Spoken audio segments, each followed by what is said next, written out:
Dernièrement, j'ai taffé avec différents clients dans la même niche. On va dire que c'était la niche du bien-être, de manière générale. Et ces différents clients, il y en a un qui carburait, mais vraiment pleine balle, et l'autre qui avait du mal à obtenir des résultats. La seule chose qui a fait la différence entre les deux, c'est que celui qui a eu le plus de résultats a une capacité à passer à l'action sans réfléchir qui est aberrante, qui est monstrueuse. C'est-à-dire que le mec, il est capable de dire ok, là faut que je fasse ça, je ne réfléchis pas, je mets mon cerveau sur off, je pense même pas est-ce que c'est une bonne idée ou pas, est-ce que je devrais le faire mais changer 10%, est-ce que je devrais créer une nuance de ça, non, le mec exécute, point barre. Et ce qu'on a fait, c'est que sur un nouveau produit, une toute nouvelle offre, on a généré plus d'1 SMIC en 3 jours. Ça devait être un lancement simple, basique sur 7 jours.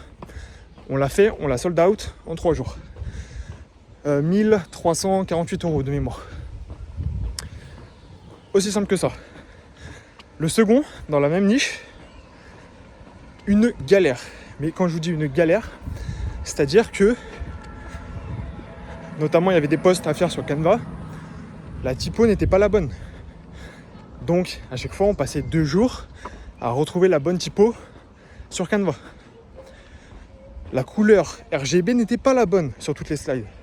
Donc on repassait 2 jours entre les communications, les WhatsApp, les calls, tout ce que tu veux, à redéfinir la bonne couleur et à la remettre sur toutes les slides Canva.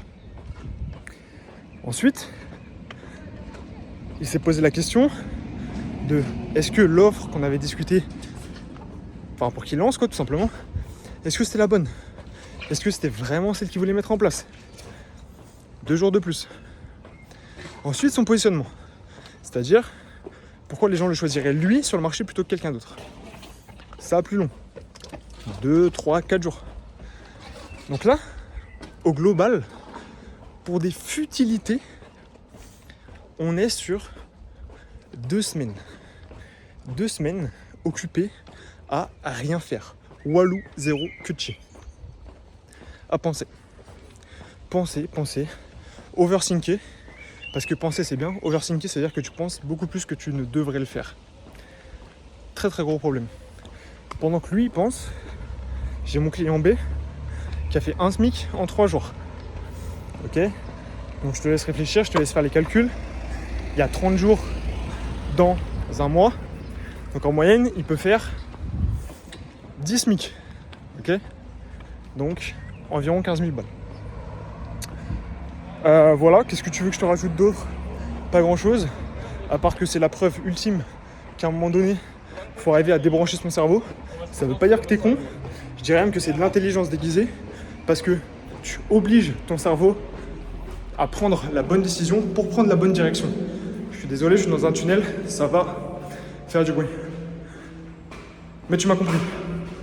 C'est pas être débile, c'est être smart. Donc, dernière chose, si tu as tendance à overthinker, à réfléchir sur ton positionnement, ton avatar, ta niche, ton offre, et à passer littéralement des semaines, voire des mois dessus, je sais que tu le fais, parce que je l'ai fait aussi. Je t'ai fait un Crafty Clarity, c'est un robot IA qui te permettra en 2 minutes, top chrono, de trouver ton positionnement basé sur ce que tu sais déjà faire. Donc t'arrêtes de perdre du temps, tu passes à l'action, et de toute façon tu dois te rappeler d'un truc, c'est jamais toi qui as le dernier mot, c'est le marché. Donc passe à l'action, propose ce que tu as à proposer, et laisse surtout le marché décider à ta place. Excellente journée, ciao.